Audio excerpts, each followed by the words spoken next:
So welcome everyone. फटाफट join कर लो जल्दी से, फिर स्टार्ट करते हैं आज की क्लास हम लोग।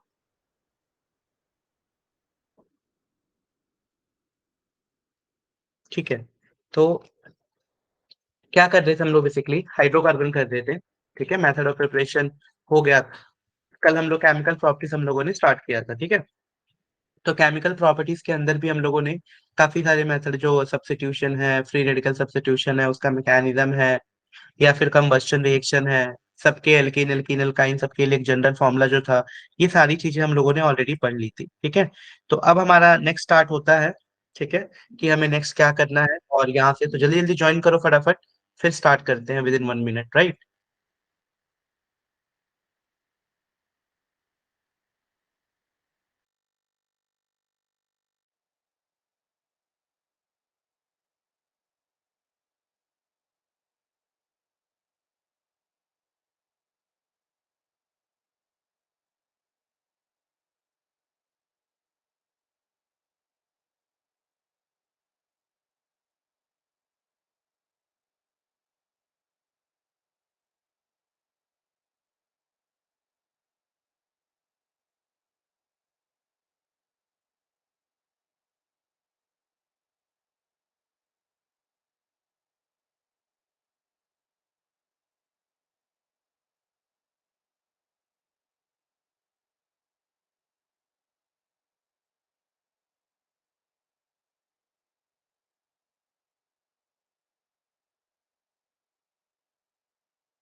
ठीक है, तो यहाँ से स्टार्ट करते हैं ऑक्सीडेशन ऑफ एल्केन से, कि भाई किस तरीके से ऑक्सीडेशन ऑफ एल्केन होता है और किस तरीके से हम लोग इसको प्रिपेयर कर सकते हैं। क्लियर है?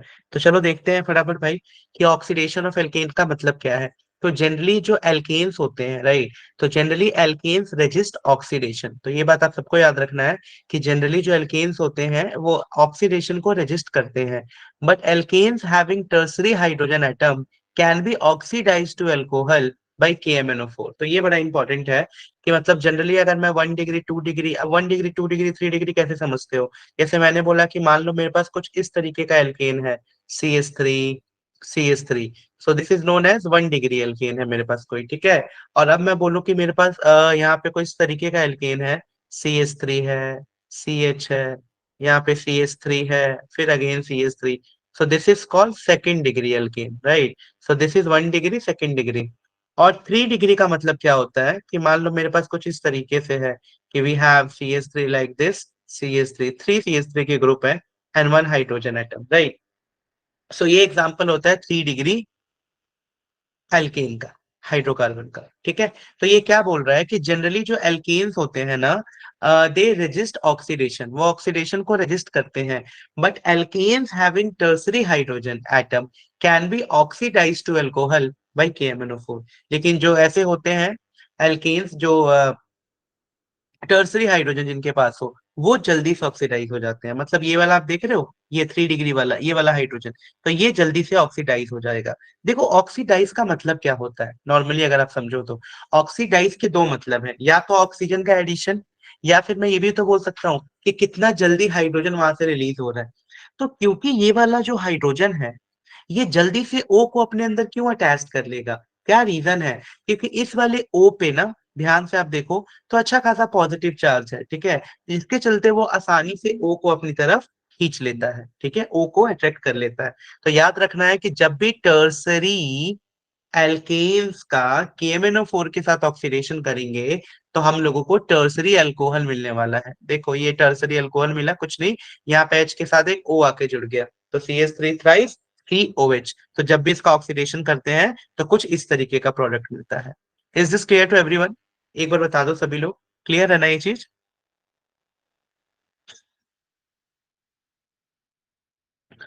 ठीक है, समझ आया ना ये? ठीक है, अब देखो बेटा, यहाँ पे देखो बना भी रखा है, उसी चीज को समझा भी रखा है कि किस तरीके से आप इसको बना समझ सकते हो। तो जब भी हम लोग करेंगे तो हम लोगों को क्या मिलने वाला है? अल्कोहल मिलने वाला है। नाउ नेक्स्ट रिएक्शन की तरफ चलते हैं, जो कि हम लोगों का था आइसोमेराइजेशन। ठीक है, आइसोमेराइजेशन। तो देखते हैं जरा आइसोमेराइजेशन के बारे में कि क्या है भाई आइसोमेराइजेशन की कहानी। तो अगर आप आइसोमेराइजेशन देखो ध्यान से, तो क्या होता है कि जब एन एल्केन, एन एल्केन मतलब समझ रहे हो कि स्ट्रेट एल्केन है, तो जब एन एल्केन को हीट करते हैं in presence of anhydrous aluminium chloride, तो जब भी हम एन एल्केन को हीट करते हैं in presence of anhydrous aluminium chloride, and hydrogen chloride gas isomerize to branch chain alkanes। ठीक है, and the major product are given below। ठीक, तो कुछ मेजर प्रोडक्ट हम लोगों को यहाँ पे मिलता है, तो उन्हीं मेजर प्रोडक्ट के बारे में हम लोग बात कर रहे हैं कि कौन कौन से मेजर प्रोडक्ट हम लोगों को यहाँ पे देखने को मिलते हैं। ठीक है, तो पहले क्या याद रखना, आइसोमराइजेशन कब होगा, जब आप एन एल्केन, एन एल्केन का मतलब क्या हुआ, स्ट्रेट एल्केन है, उसको हीट कर रहे हो, किसके प्रेजेंस में, तो उसको हीट कर रहे हो in presence of aluminium chloride, anhydrous aluminium chloride and hydrogen chlorine gas, मतलब HCl गैस के प्रेजेंस में। ठीक है, तो जो आइसोमेराइज हो जा रहा है उसका ब्रांच बनना स्टार्ट हो जा रहा है। ठीक है, तो ये चीज आप लोगों को इसमें समझना है। चलो देखते हैं रिएक्शन।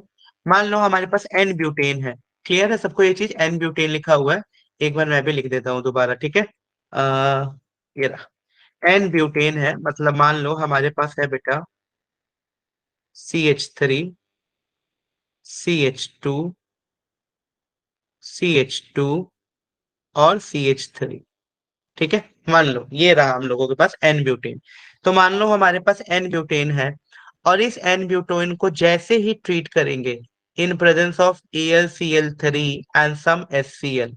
ठीक है, तो क्या मिलने वाला है, जैसे इसको ट्रीट करेंगे in presence of AlCl3 and HCl, तो हम लोगों को मिल जाएगा बेटा आइसोब्यूटेन, मतलब कुछ इस तरीके का compound, CH3, CH, CH3 and this is CH3। ठीक है, तो हम लोगों को क्या मिला देखने को, हम लोगों को आइसोब्यूटेन देखने को मिला, तो सीधा हम लोगों को आइसोब्यूटेन बन जाता है। तो दिस इज कॉल्ड आइसोमेराइजेशन। तो आइसोमेराइजेशन का मतलब समझ रहे हो कि स्ट्रेट चेन एल्केन जब कन्वर्ट हो जाएगा आइसोमर में, तो उसको हम लोग बोलेंगे आइसोमेराइजेशन। ठीक है, तो यही है आइसोमेराइजेशन का मतलब। अब देखो क्वेश्चन बेटा, कॉन्सेप्ट बेस्ड क्वेश्चन क्या है, तो यहाँ पे है बेटा कि arrange the following compound in order of their heat of combustion, कि आपको यहाँ पे अरेंज करना है फॉलोइंग कंपाउंड को in the order of their heat of combustion. तो देखो क्या है, एक हमारे पास ये कंपाउंड है CH3 CH2 और पूरा एक साइक्लो ग्रुप लगा हुआ है, यहाँ पे CH3 CH2, यहाँ पे भी एक साइक्लो ग्रुप लगा हुआ है, बट लेस कार्बन एटम का है ये, यहाँ पे भी है, ये भी अलग कार्बन एटम का रिंग है। तो रिंग को ध्यान से देखना है कि भाई रिंग का क्या कहानी है, ज्यादा कार्बन एटम वाला रिंग है या कम है, तो देखो कैसे अरेंज करोगे, ध्यान से समझना इस पॉइंट को कि जो हीट ऑफ कंबस्शन, हमने उस दिन भी कल भी बताया था तुम लोगों को अच्छे से, कि जो हीट ऑफ कंबस्शन होता है वो डायरेक्टली प्रोपोर्शनल होता है नंबर ऑफ कार्बन एटम के। ये चीज हम लोगों ने कल भी क्लियर करी थी। ठीक है, कि heat of combustion is directly proportional to the number of carbon atom. Clear है। Now as the number of carbon atom decrease, जैसे जैसे number of carbon atom decrease हो रहे हैं, heat of combustion also decrease. ठीक है, तो जैसे जैसे number of carbon atom decrease होंगे, वैसे वैसे हीट ऑफ कंबस्शन जो होगा वो भी क्या होगा बेटा, वो भी डिक्रीज होगा। क्लियर है।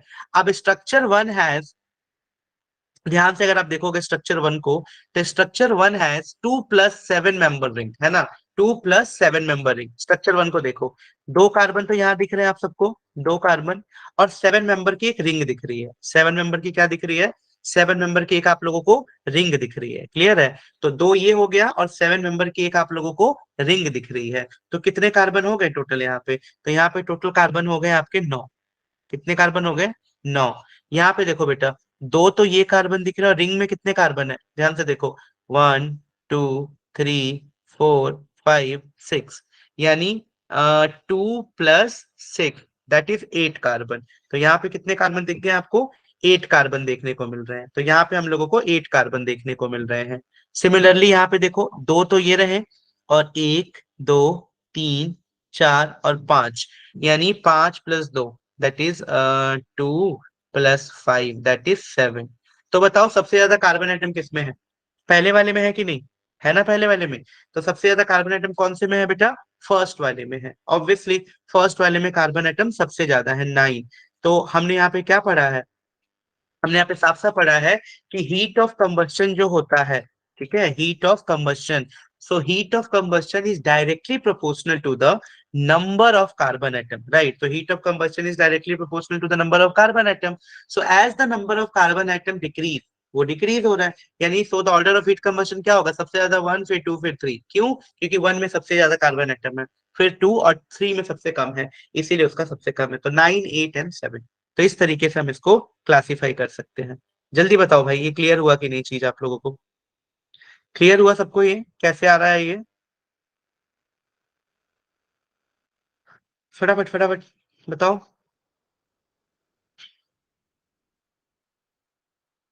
डन। चलो, अब लास्ट रिएक्शन जो था वो था हम लोग का एरोमेटाइजेशन, ठीक है? कि ये एरोमेटाइजेशन की क्या कहानी है भाई, किस तरीके से आप एरोमेटाइजेशन को समझोगे? तो basically the process of conversion of aliphatic compound into aromatic compound, कि वो प्रोसेस जिसमें हम लोग एलिफेटिक कंपाउंड को कन्वर्ट कर देते हैं एरोमेटिक कंपाउंड्स में, है ना? The process of conversion of aliphatic compound into aromatic compound is known as aromatisation. उसी को क्या बोलते हैं? एरोमेटाइजेशन। अब देखो, alkanes having 6 to 10 carbon atom are converted into benzene and is homologous at a high pressure and temperature। यानी याद रखना है, ये नहीं कि दो कार्बन है और कोई बोले कि दो कार्बन को कन्वर्ट कर दो तो एरोमेटिक हो जाएगा, नहीं। यानी क्या याद रखना है बेटा? alkanes having 6 to 10 कार्बन, 6 और 10 कार्बन हो, इन सबको हम एरोमेटिक कंपाउंड्स में कन्वर्ट कर सकते हैं, है ना? तो 6 to 10 कार्बन जिन भी एल्केन के पास होगा उसको हम इजिली कन्वर्ट कर सकते हैं। डन। तो वही बोल रहा है कि alkane having 6 to 10 carbon atom are converted into benzene and its homologous at a higher pressure and temperature in presence of catalyst। किसके प्रेजेंस में होता है ये सब? In presence of some suitable catalyst। तो उसकी बात हो रही है यहाँ पे, ठीक है? इसी को एरोमेटाइजेशन बोलेंगे। देख लेते हैं रिएक्शन। मान लो यहाँ पे मेरे पास एक, दो, तीन, चार, पांच, छह एन हेक्सेन है। क्या है ये? N hexane. N hexane. तो ये देखो, ये रहा हमारे पास एन हेक्सेन।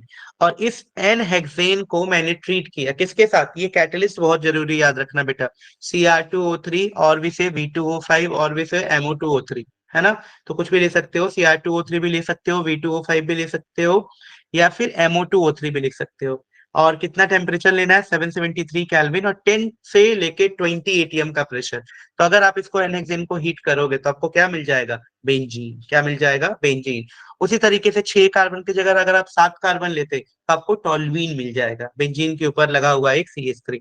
तो इस तरीके से बेटा हम इसको कन्वर्ट कर सकते हैं आसानी तरीके से, ठीक है? तो ये तरीका होगा हमारा कन्वर्जन करने का। तो ये आप लोगों को थोड़ा सा याद रखना है कि क्या तरीका होगा कन्वर्जन करने का और किस तरीके से इसको कन्वर्ट कर सकते हैं।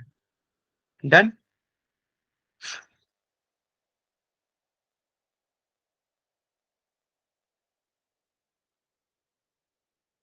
क्लियर है यहाँ तक? कोई डाउट नहीं होगा किसी को भी? चलो, अब देखो, एरोमेटाइजेशन की अगर मैं बात करूं एन हेप्टेन की, तो अगर मैं एन हेप्टेन की एरोमेटाइजेशन की बात करता हूं तो उसमें किस किस तरीके से एरोमेटाइजेशन देखने को मिलता है एन हेप्टेन में? तो ये देखो, हमारे पास है एन हेप्टेन, 7 कार्बन है। Again Cr2O3 in presence of 873 kelvin के टेम्परेचर पे कर दिया। तो जैसे ही हम लोगों ने इसका एरोमेटाइजेशन किया तो क्या मिला? Methyl cyclohexane. क्या मिला? Methyl cyclohexane. और इससे क्या मिला हम लोगों को? टॉल्यूइन मिला है। तो मिथाइल साइक्लोहेक्सेन और टॉल्यूइन मिला है, H2। तो इस तरीके से इसको हम कन्वर्ट कर सकते हैं। क्लियर है? तो मिथाइल साइक्लोहेक्सेन, और अगर उसमें से एक बार हाइड्रोजन निकाल दो तो टॉल्यूइन बन जाएगा। ये रहा। तो ये हमारा साइक्लिक कंपाउंड तो बना है, लेकिन यहाँ से एरोमेटिक बन गया है। इन दोनों में फर्क है। ये एक साइक्लिक कंपाउंड है बस, ठीक है? पर एरोमेटिक कंपाउंड नहीं है। एरोमेटिक कंपाउंड के लिए हमने क्या किया? इस तरीके से इसको कन्वर्ट कर दिया। अब ये एरोमेटिक कंपाउंड कहलाएगा, ठीक है? टॉल्यूइन बना है बेंजीन के ऊपर CH3। तो ये कहानी है बेटा जिससे हम लोग सारे कन्वर्जन ये सब कर सकते हैं। जल्दी बताओ, यहाँ तक कोई प्रॉब्लम हो, किसी को कुछ समझ नहीं आया हो तो पूछ लो एक बार।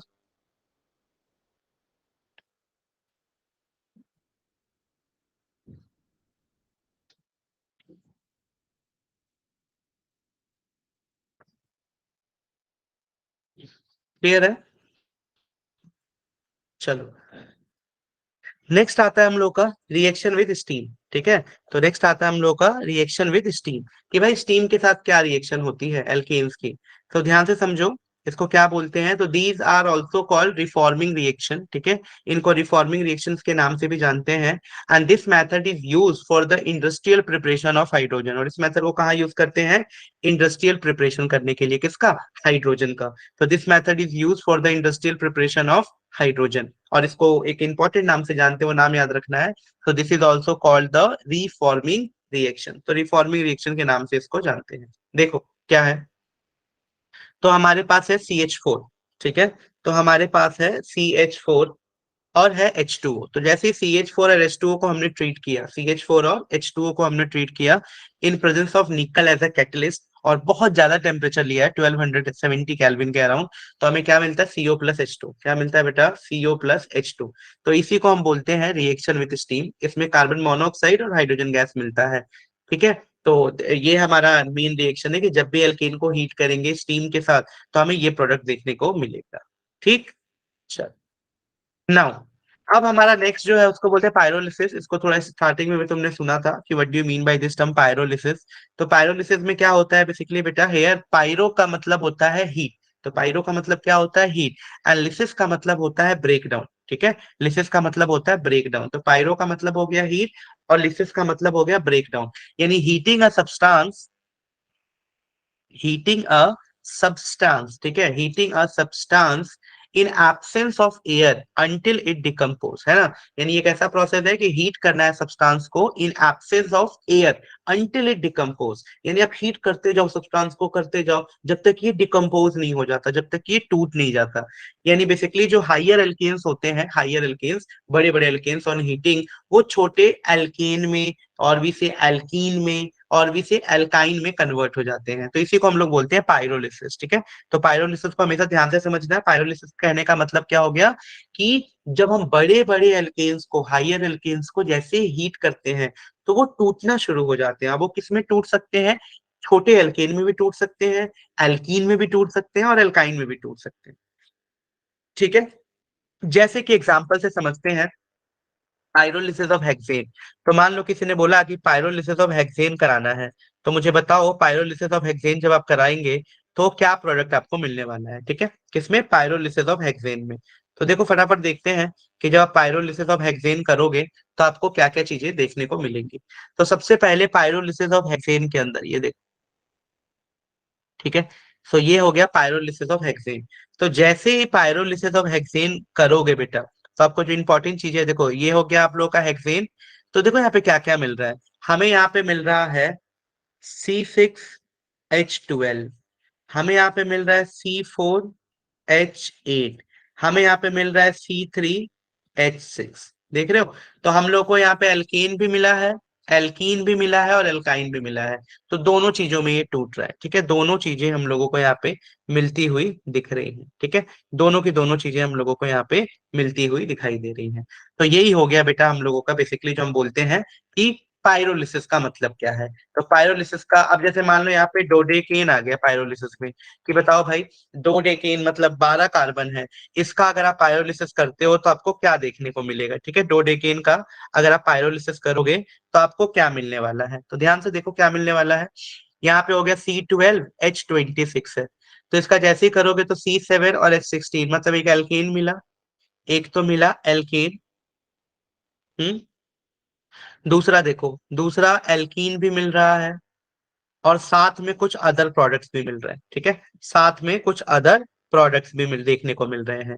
तो ये कहानी हो गई बेटा पूरी हमारी इसकी, कि हम क्या क्या प्रोडक्ट मिलता है। तो बस पायरोलिसिस में यही वर्ड याद रखो कि पायरोलिसिस का मतलब ही यही होता है कि जब भी हम तोड़ते हैं, किसको तोड़ना है यहाँ पे, तो याद रखो कि जब भी हम किसी हाइयर एल्केन को तोड़ते हैं तो हमें ये छोटे छोटे एल्कीन्स देखने को मिलते हैं, और इसी को हम लोग बोलते हैं पायरोलिसिस, ठीक है। तो आई होप ये चीज आप लोगों को बहुत अच्छे से क्लियर हो गई होगी, किसी को कोई डाउट नहीं है इसमें, है ना। चलो, गुड।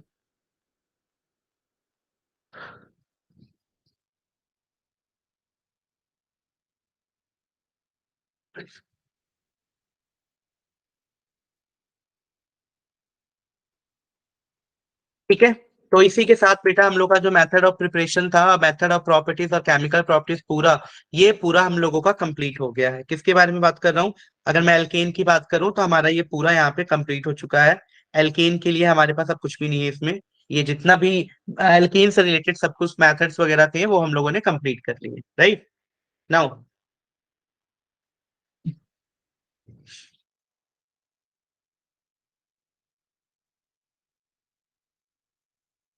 अब देखो ध्यान से, अब क्या करना है फिर हम लोगों को।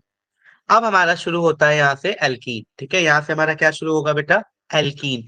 कि किस तरीके से एल्कीन, तो एल्कीन में भी वही सीक्वेंस अपनाएंगे कि पहले मेथड ऑफ प्रिपरेशन पढ़ेंगे एल्कीन का कि किस तरीके से हम एल्कीन को बनाते हैं, उसके बाद फिर चलेंगे नेक्स्ट, है ना। तो सबसे पहले पढ़ेंगे method of preparation of alkene कि भाई एल्कीन किस किस तरीके से बन सकता है हमारे को, और फिर देखेंगे इसकी फिजिकल प्रॉपर्टीज और लास्ट में इसकी केमिकल प्रॉपर्टीज। तो ये पूरा शेड्यूल रहने वाला है एल्कीन से रिलेटेड, ठीक है। तो एल्कीन के लिए हम लोगों को ये चीजें कवर करनी है। देखो सबसे पहले अगर मैं method of preparation of alkene की बात करूं तो किस तरीके से हम प्रिपेयर कर सकते हैं, बाय डीहाइड्रोहेलोजनेशन ऑफ एल्काइल हैलाइड, ठीक है। बाय डीहाइड्रोहेलोजनेशन ऑफ एल्काइल हैलाइड, तो ये एक इंपॉर्टेंट मेथड है मेथड ऑफ प्रिपरेशन अगर मैं बात करूं तो, ठीक है। तो कौन सा मेथड है बेटा, ये हमारे लिए मेथड है by the dehydrohalogenation of alkyl halide. कि हमारे पास है CH3CH2Br और इसको अगर हम ट्रीट कर दे KOH के साथ, तो इस मेथड को एक्सप्लेन करता हूं मैं, ध्यान से समझना। बहुत इंपॉर्टेंट मेथड है, अल्काइल हैलाइड में भी पढ़ते हैं इसको और बाकी जगह भी बड़ा इंपॉर्टेंट है। तो इसको दो तीन नामों से जानते हैं। कई लोग इसको बोलते हैं डीहाइड्रो हेलोजनेशन, ठीक है, इस नाम से भी जानते हैं डीहाइड्रो हेलोजनेशन। और कई लोग बोलते हैं reaction of alkyl halide with alcoholic KOH। तो दोनों करेक्ट है, दोनों आप लोगों को ध्यान से समझना है किसका मतलब क्या है और किस तरीके से आप इसको समझने वाले हो, ठीक है। तो चलो देखते हैं। देखो यहाँ पे डीहाइड्रोहेलोजनेशन कहने का मतलब क्या है, इससे क्या आप समझते हो, क्या इसका मीनिंग है। तो मीनिंग ये है बेटा कि आपके पास दे रखा है किसी ने CH3CH2Br और इसको बोला कि आप KOH के साथ ट्रीट करो। किसके साथ ट्रीट करो बेटा, KOH के साथ। तो KOH के साथ आपको इसको ट्रीट करना है। तो देखो एक तो निकला KBr, साफ साफ दिख रहा है, एक क्या निकल गया है बाहर आपका, KBr, ठीक है। और एक बाहर निकल गया है H2। तो एक बाहर क्या निकल रहा है, KBr, और एक बाहर क्या निकल रहा है आपका H2O। तो दो चीजें यहां से बाहर निकल रही है, KBr भी निकल रहा है और H2O भी निकल रहा है। तो ये दो चीजें हैं जो आपके यहाँ से निकलते हुए दिखाई दे रही है, KBr और H2O, राइट। अब देखिए बेटा, in case of alkyl halide, मान लो कोई ऐसा अल्काइल हैलाइड हम लोगों ने लिया, इसको मैं बेटर एक्सप्लेन यहाँ पे कर रहा हूँ, तुम लोग ध्यान से समझना। Let me explain this. या मान लो इस रिएक्शन को ना कई बार हम लोग बीटा एलिमिनेशन रिएक्शन के नाम से भी जानते हैं। तो इसका मतलब क्या है, ध्यान से समझना। मान लो मेरे पास ये वाला ग्रुप है CH3, CH2, CH और CH3।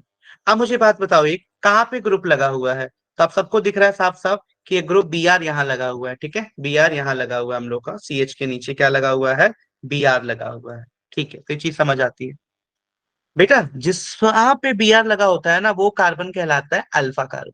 वो कार्बन क्या कहलाता है, अल्फा कार्बन, याद रखना। उस कार्बन को हम लोग बोलते हैं अल्फा कार्बन। तो उसके नेक्स्ट वाला क्या कहलाएगा, बीटा। इधर भी नेक्स्ट वाला बीटा, ठीक है, ये क्लियर है।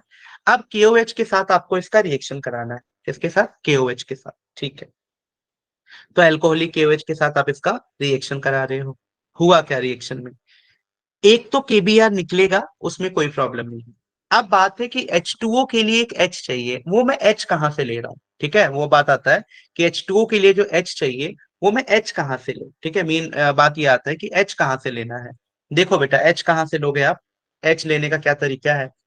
तो H आप लोगे बीटा पोजीशन से। अब आप बोलोगे यहाँ पे दो दो बीटा की पॉसिबिलिटी है, एक बीटा ये दिख रहा है, एक बीटा ये दिख रहा है, मैं कहाँ से लूं। दोनों से लेके देखते हैं। एक बार मैंने इस पोजीशन से लिया, इस वाले से, तो ये प्रोडक्ट बना। और एक जब इससे लिया तो ये प्रोडक्ट बना। अब जो डबल बॉन्ड बना है ना, उसको थोड़ा सा ऐसे करो, कवर करो, यहाँ भी और यहाँ भी। अब देखो बेटा इस प्रोडक्ट की तरफ दो दो डोनर ग्रुप है, दिख रहा है, दो दो CH3 ग्रुप है। यहाँ पे बेचारा एक ही CH3 ग्रुप लगा हुआ है, अल्काइल ग्रुप। यानी अगर मैं इन दोनों की स्टेबिलिटी की बात करूं तो ऑब्वियसली ये वाला ज्यादा स्टेबल है। जो फर्स्ट वाला है ब्यूट 2 इन, वो ज्यादा स्टेबल है एज कंपेयर टू ब्यूट 1 इन। यही है सिग्जिफ रूल। सिरजेफ क्या कहता था? सिरजेफ ये कहता था कि जब भी हम इसका डीहाइड्रोहेलोजनेशन कराएंगे तो major product are formed by those alkene having equal number of hydrogen atom on the either side of carbon.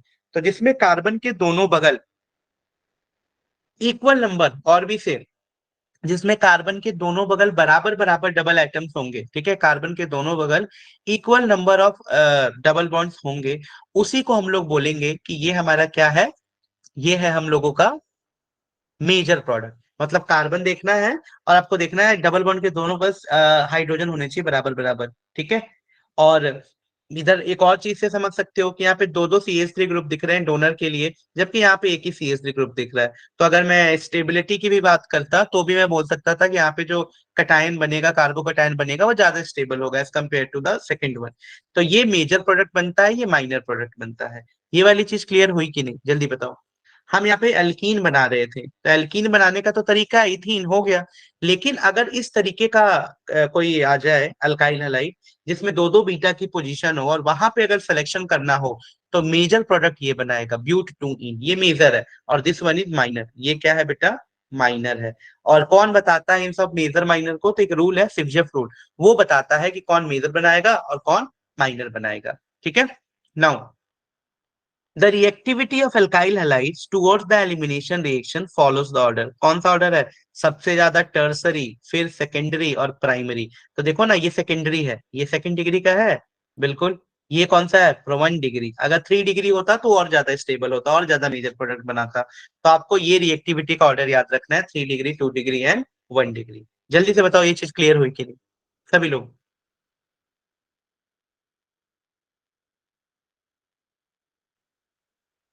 बताओ, अगर नहीं क्लियर हुई तो एक बार दोबारा बताता हूँ, जल्दी से कंफर्म करो बेटा।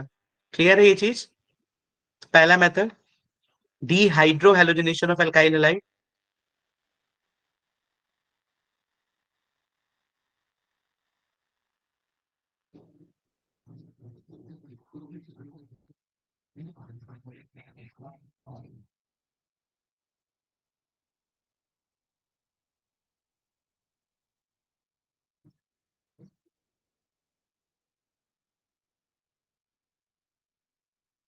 डन।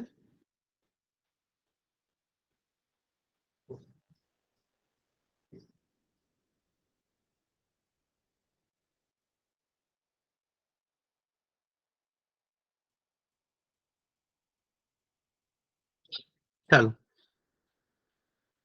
अब नेक्स्ट मेथड है जिससे हम लोग एल्कीन बनाते हैं, वो है बाय डिहाइड्रेशन ऑफ अल्कोहल, ठीक है, बाय डिहाइड्रेशन ऑफ अल्कोहल।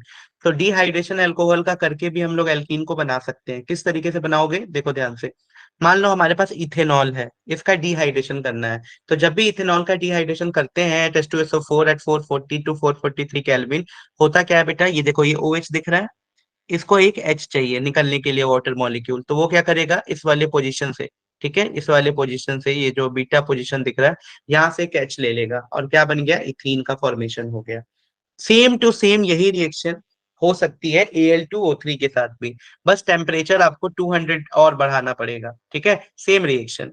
यानी अगर आप इसी को ट्रीट करते हो H2SO4 कंसेंट्रेशन के साथ, तो आपका ये रिएक्शन 440 केल्विन पे हो जाएगा। लेकिन अगर आप इसी को ट्रीट करते हो Al2O3 के साथ, ठीक है, Al2O3 एल्युमिनियम ट्राइऑक्साइड के साथ इथेनॉल को ट्रीट करते हो, तो भी इथीन बनेगा। लेकिन यहाँ पे जो टेम्परेचर है वो कितना चाहिए, 623 से लेके 633 केल्विन तक, ठीक है। तो 623 से लेके 633 केल्विन तक का टेम्परेचर का रिक्वायरमेंट होगा। डन। उसी तरीके से अगर साइक्लोहेक्सेनॉल भी है आपके पास और उसको ट्रीट कर देते हो H3PO4 के साथ, तो भी हम लोगों को साइक्लोहेक्सीन बन जाता है। तो ये है method of preparation of alkene by the dehydration of alcohol. तो ये सारे मेथड है। डिहाइड्रेशन ऑफ अल्कोहल का मतलब ये है बेटा कि जिसमें वाटर मॉलिक्यूल एलिमिनेट होता हो, जिसमें वाटर एक बाहर निकले। तो जिसमें भी वाटर बाहर निकलेगा उसको हम लोग बोलेंगे डिहाइड्रेशन ऑफ अल्कोहल, ठीक है। तो इस चीज को याद रखना है कि by dehydration of alcohol CH3CH2OH concentrated H2SO4 लेना है 440 केल्विन पे, और इथीन बनाना है। डन। तो ये हो गया भाई पूरा आपका इथेनॉल का कहानी, कि किस तरीके से आप इथेनॉल से इथीन बनाएंगे, ठीक है। इन सब में हम लोगों ने ईन से, सॉरी, अल्कोहल से ईन बनाया है। तो ये हम लोग का second method of preparation. Done. I guess समझ आ गया होगा। चलो, थर्ड मेथड है हम लोगों का by dehalogenation, not dehydrohalogenation नहीं है। डी हाइड्रोहेलोजनेशन का मतलब था कि वहां पे हलाइड ग्रुप तो निकल ही रहा है, साथ ही साथ वहां पे वाटर भी निकल रहा था। ये है सिर्फ बाय डी हैलोजनेशन। तो क्या है ये डी हैलोजनेशन, जरा इसको ध्यान से समझो। तो बेसिकली जो विसिनल डाई हैलाइड्स होते हैं, ठीक है, vicinal die halides on treatment with zinc and alcohol, ठीक है। तो जो विसिनल डाई हैलाइड्स होते हैं on treatment with zinc and alcohol give alkenes, ठीक है, क्या देते हैं हम लोगों को, एल्कीन्स देते हैं। तो vicinal die halide on treatment with zinc and alcohol give us alkene. जैसे कि ये देखो, ये इथाइलिन डाइब्रोमीन है ना, मतलब ये आपको दे रखा है CH2, एक बी आर यहाँ लगा है, एक बी आर यहाँ लगा हुआ, डन। और इसका ट्रीटमेंट करना है जिंक के साथ इन प्रेजेंस ऑफ C2H5OH, ठीक है, इन प्रेजेंस ऑफ C2H5 और OH, क्लियर है।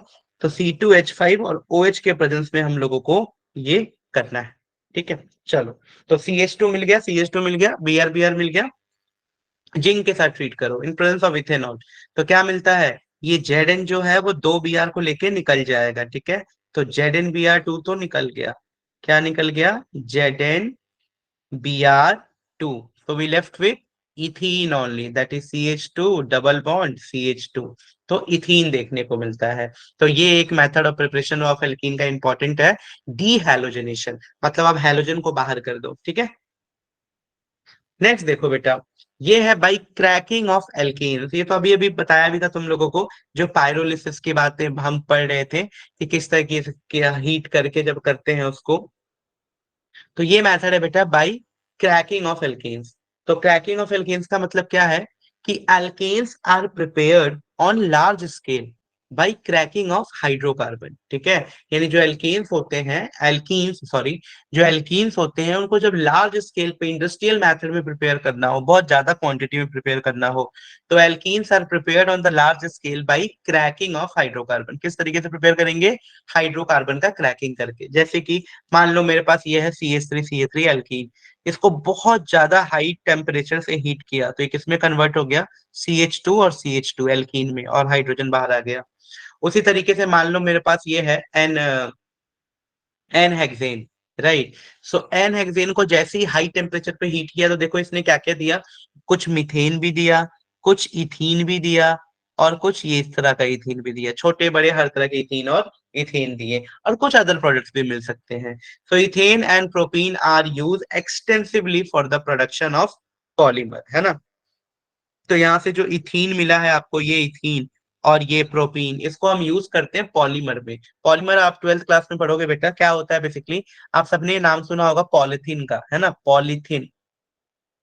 तो जब इथीन के बहुत सारे मॉलिक्यूल्स का पॉलीमराइजेशन करा देते हैं, ठीक है, जब एन मॉलिक्यूल ऑफ इथेन हम लेते हैं, बहुत सारे इथेन के मॉलिक्यूल, एन नंबर ऑफ, और उसका हम क्या करा देते हैं, पॉलीमराइजेशन। पॉलीमराइजेशन एक ऐसा प्रोसेस होता है बेटा जिसमें हम छोटे छोटे छोटे छोटे चीजों को जोड़ जोड़ के एक बड़ा तैयार करते हैं प्रोडक्ट। तो when the large number of monomers, monomers बोलते हैं उसको, कि when the large number of monomers combine together they form a big product, उसी को बोलते हैं पॉलीमर। पॉलीमर यानी मोनोमर कंबाइन हो के पॉलीमर बना रहे हैं। तो ये जो इथीन है उसका यूज होता है पॉलिथीन बनाने के लिए। तो इसको कैसे लिखते हैं हम लोग, CH2 और यहाँ पे इसके n नंबर ऑफ मॉलिक्यूल जुड़े हुए होते हैं। तो ये होता है पॉलिथीन, किस तरीके से पॉलिथीन बनाते हैं। उसी तरीके से प्रोपीन का यूज भी हम करते हैं बहुत सारी चीजों को बनाने में। इसी में हम लोग पीवीसी भी यूज करते हैं, पॉलीविनाइल क्लोराइड को प्रिपेयर करते हैं। तो इन सभी एल्कीन वाली चीजों है ना, ये जैसे यहाँ पे लिखा हुआ ethene, propene, so they are widely use in the production of polymers, ठीक है। चलो नेक्स्ट आ जाओ बेटा, कि method of preparation of alkene from alkynes, कि आप एल्काइन से कैसे बनाओगे। किसको बनाना है, एल्कीन्स बनाना है, लेकिन एल्काइन से कैसे बनाओगे इसको देखना है, ठीक है। तो चलो देखते हैं कि एल्काइन से आप कैसे बना सकते हो। तो पहला है by partial hydrogenation of CC triple bond. जैसे मान लो हमारे पास इस तरीके का कोई एल्काइन दिखा CH3, इसका नाम क्या दोगे, 1 2 3 4, that is but two yne. तो ये ब्यूट टू आइन है और ये बहुत ज्यादा इंपॉर्टेंट है, पेपर में बहुत बहुत बहुत बार पूछा जाता है इससे, लिंडलार कैटलिस्ट और बेंच रिडक्शन से, तो ये आपको बहुत अच्छे से पता होना चाहिए बेटा, ठीक है। तो जब भी आपके पास एल्काइंस हो और उसका पार्शियल हाइड्रोजनेशन अगर कर रहे हो किसके प्रेजेंस में, लिंडलार कैटलिस्ट के प्रेजेंस में, हमेशा याद रख लेना इस लिंडलार कैटलिस्ट को। क्या होता है लिंडलार कैटलिस्ट, PdBSO4 प्लस क्यूनिनॉन, ठीक है, PdBSO4 प्लस क्यूनिनॉन। तो जहां भी ये चीज लिखा हो वो लिंडलार कैटलिस्ट है, वो क्या करेगा, सिस ब्यूट 2 इन बना के देगा। कल बताया था सिस और ट्रांस का मतलब, अगर सेम ग्रुप सेम साइड हो तो उसको सिस बोलते हैं, और अगर ग्रुप आमने सामने हो, एक दूसरे के अपोजिट हो, तो उसको हम लोग ट्रांस बोलते हैं, ठीक है। तो हमेशा याद रखना है कि अल्काइन लेना है, उसका रिडक्शन कराना है, हाइड्रोजनेशन मतलब हाइड्रोजन ऐड कर रहे हो। अगर आप ये काम करते हो इन प्रेजेंस ऑफ PdBSO4, ठीक है, PdBSO4 और क्यूनिलॉन के प्रेजेंस में करते हो, तो क्या कहलाएगा आपका, सिस ब्यूट 2 इन, क्या कहलाएगा, सिस ब्यूट इन, है ना, सिस ब्यूट 2 इन लिखो या ब्यूटीन लिख दो, कोई दिक्कत नहीं। और अगर यही वाला रिडक्शन आप कराते हो सोडियम इन लिक्विड अमोनिया के प्रेजेंस में, तो आपको ट्रांसब्यूट 2 इन मिलेगा। तो जब भी आपको प्रिपरेशन में ट्रांसब्यूट 2 इन बनाना होता है तो आप यूज करोगे birch reduction, sodium in liquid ammonia. और जब भी आपको सिस एल्कीन बनाना है तो आप यूज करोगे लिंडलार कैटलिस्ट। क्या यूज करोगे, Lindlar catalyst, that is PdBSO4 और भी से क्विनिलॉन को। क्लियर है। तो ये आपकी पूरी कहानी है भाई, method of preparation of alkene की कहानी, कि किस तरीके से आप एल्काइन से सिस और ट्रांस दोनों तरह के एल्कीन को बना सकते हो। डन। अब हो गया मेथड ऑफ प्रिपरेशन पूरा खत्म हमारा एल्कीन का। यही 4 मेथड ऑफ प्रिपरेशन थे। एक था from alkyne by cracking of alkanes, जिसको पायरोलिसिस भी बोलते थे, डीहाइड्रोजनेशन पढ़ा, डिहाइड्रेशन ऑफ एल्कोहल पढ़ा, और डीहाइड्रोहेलोजनेशन ऑफ एल्काइल हैलाइड पढ़ा। तो ये थे हमारे पास सारे ABCD method of preparation of alkene. अब अगर मैं बात करूं थोड़ा सा sorry, physical properties of alkene की, ठीक है। तो अगर मैं बात करूं फिजिकल प्रॉपर्टीज ऑफ एल्कीन की, तो इसमें क्या चीजें ध्यान रखनी है, कुछ ज्यादा नहीं, बहुत सिंपल फिजिकल प्रॉपर्टीज है। अगर मैं बोलूं C1 से C4 तक, है ना, यानी C1 से C4 तक के जितने भी कार्बन एल्कीन के फॉर्म में हैं, वो सभी के सभी गैसियस फॉर्म में होते हैं। C5 से C16 तक जो होते हैं वो लिक्विड फॉर्म में होते हैं, और C16 से जो ऊपर है वो सॉलिड वैक्स के फॉर्म में होते हैं। मेल्टिंग एंड बॉइलिंग पॉइंट जो एल्कीन का होता है वो स्लाइटली हाइयर होता है एल्केन्स के कंपेरिजन में, ठीक है। यानी अगर मैं बोलूं कार्बन कार्बन सिंगल बॉन्ड है, कार्बन कार्बन डबल बॉन्ड है, तो जो कार्बन कार्बन डबल बॉन्ड है उसमें फोर्स ऑफ अट्रैक्शन थोड़ा सा ज्यादा है, ठीक है, वहां पे इलेक्ट्रॉन थोड़े से बाउंड है टाइटली। तो हम बोल सकते हैं कि मेल्टिंग एंड बॉइलिंग पॉइंट जो एल्कीन्स का होता है वो स्लाइटली हाइयर होता है एज कम्पेयर टू एल्केन। अब हम लोगों को कौन कौन सा केमिकल प्रॉपर्टीज पढ़ना है एल्कीन के अंदर। तो पहला केमिकल प्रॉपर्टीज को पढ़ने से पहले कुछ इंपॉर्टेंट चीजें हैं जो आपको पता होना चाहिए। क्या, जैसे कि एल्कीन्स आर हाईली रिएक्शन, मतलब हाईली रिएक्टिव होते हैं। They undergo addition reaction due to the unsaturated nature. देखो बेटा, जिसका भी अनसेचुरेटेड नेचर होता है ना, वो हमेशा एडिशन रिएक्शन तो शो करता ही करता है। क्यों, क्योंकि एडिशन का मतलब क्या है भाई, कोई इलेक्ट्रोफाइल आएगा यहाँ पे एडिशन होगा, वो एडिशन इलेक्ट्रोफाइल भी हो सकता है, न्यूक्लियोफाइल भी हो सकता है, लेकिन जो एडिशन करते हैं ये एल्कीन, वो इलेक्ट्रोफाइल एडिशन करते हैं। इसका मतलब क्या है बेटा, कि देखो ये 2 बॉन्ड दिख रहा है आप लोगों को, तो आपको पता है डबल बॉन्ड में एक सिग्मा बॉन्ड होता है और एक पाई बॉन्ड होता है। तो ये जो पाई बॉन्ड होता है ना, ये बहुत ही लूजली बॉन्डेड होता है, आप सबको पता है। सिग्मा बॉन्ड होता है हेड ऑन ओवरलैपिंग, और ये पाई बॉन्ड बनता है साइड ओवरलैपिंग करके, साइडवेज ओवरलैपिंग करके। तो जो पाई बॉन्ड होता है वो थोड़ा सा कमजोर होता है as compare to sigma bond. तो वहां पे इलेक्ट्रॉन डेंसिटी ज्यादा होती है, वो इलेक्ट्रॉन इजिली प्रोवाइड कर सकता है, वहां पे इलेक्ट्रॉन की अवेलेबिलिटी ज्यादा होती है। इसीलिए ये हमेशा एडिशन रिएक्शन शो करता है इलेक्ट्रोफिलिक, क्योंकि इलेक्ट्रोफाइल्स वो होते हैं जिनके पास खुद तो इलेक्ट्रॉन्स की कमी होगी, तो वो क्या चाहेंगे, वो यही चाहेंगे कि हम आए इस पाई बॉन्ड पे अटैक करें और यहाँ से इलेक्ट्रॉन्स हमें मिलेगा। तो जनरली जो एल्कीन्स होते हैं वो इलेक्ट्रोफिलिक एडिशन रिएक्शन को शो करते हैं। तो ये आपको दिमाग में एकदम अच्छे से क्लियर हो जाना चाहिए। जबकि हमने पढ़ा था एल्केन्स जो थे वो क्या शो कर रहे थे, alkanes substitution, free radical substitution reaction को शो कर रहे थे। तो वो free radical substitution reaction show कर रहे थे। उसी तरीके से जो एल्कीन होते हैं वो क्या शो करते हैं बेटा, इलेक्ट्रोफिलिक एडिशन रिएक्शन। डन। क्यों शो करते हैं उसका रीजन मैंने आप लोगों को समझा दिया। अब देखो, पहला आता है एडिशन ऑफ हाइड्रोजन, कि किस तरीके से आप हाइड्रोजन का एडिशन कराओगे। ठीक है, तो ये रहा हम लोग का CH2 double bond CH2 alkene. और इसमें जैसे ही आप H2 को ऐड करते हो in presence of some suitable catalyst like platinum, palladium और निकल, तो आपको क्या मिलता है?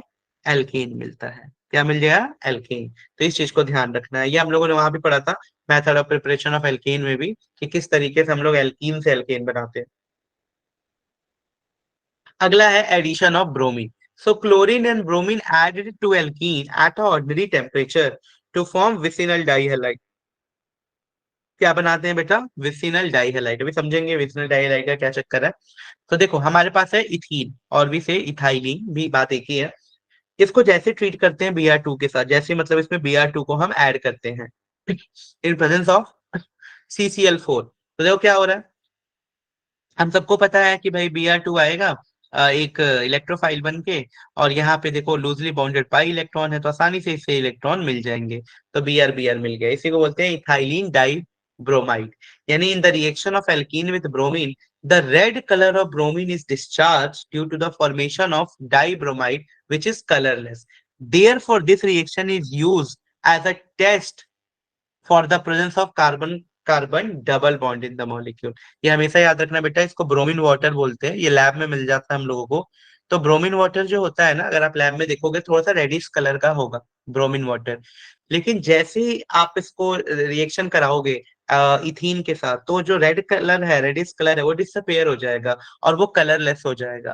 तो इससे पता लग जाएगा कि हाँ इसने रिएक्शन किया है। तो लैब में अगर जब भी हमें कोई बोलता है ना कि यहाँ पे एल्कीन एल्काइन एल्काइन रखा हुआ है, एल्केन एल्कीन एल्काइन, और बोलता है कि आप इसका अनसेचुरेशन का टेस्ट करो, एल्केन में और एल्कीन में डिफरेंशिएट करो, वहां पे आपको देख देख के पता नहीं लग रहा कि कौन एल्केन है और कौन एल्कीन है। तो उसके लिए हम एक टेस्ट करते हैं बेटा, जिसको बोलते हैं हम लोग टेस्ट फॉर द अनसेचुरेशन, है ना, कि पता करना है कि वो डबल बॉन्ड है उसमें प्रेजेंट कि नहीं। तो जैसे ही अगर मान लो किसी ने एल्केन दिया और एक एल्कीन रखा हुआ है, तो उसमें जैसे ही अगर ब्रोमीन वाटर डालते हो, अगर ब्रोमीन वाटर का जो रेड कलर है वो नहीं बदलता है, तो वो एल्केन है। और अगर उस ब्रोमीन वाटर का जो रेड कलर था वो रेड कलर से वो कलरलेस हो जाए, तो डेफिनेटली उसमें या तो एल्कीन हो सकता है या एल्काइन हो सकता है, क्योंकि अब वो डबल बॉन्ड अनसेचुरेशन का टेस्ट है। तो इसका हम यूज करते हैं ब्रोमीन वाटर का टेस्ट फॉर द अनसेचुरेटेड। ठीक है, जल्दी बताओ ये चीज क्लियर है कि नहीं आप लोगों को?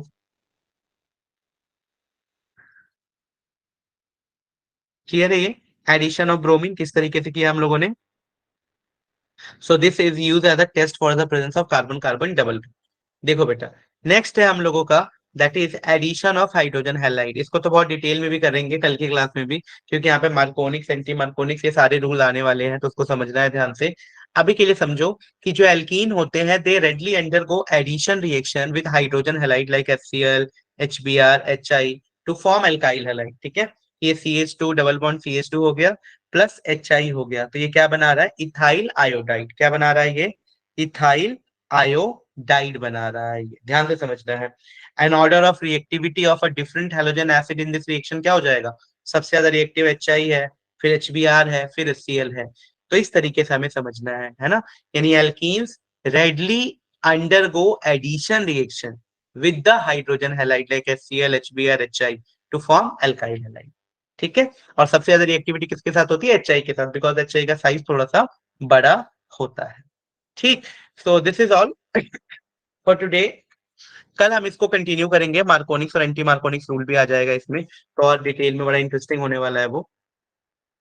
तो आज की क्लास को यहीं पे एंड करते हैं। किसी को कुछ भी डाउट हो तो एक बार पूछ सकते हो आप लोग फटाफट। ठीक है।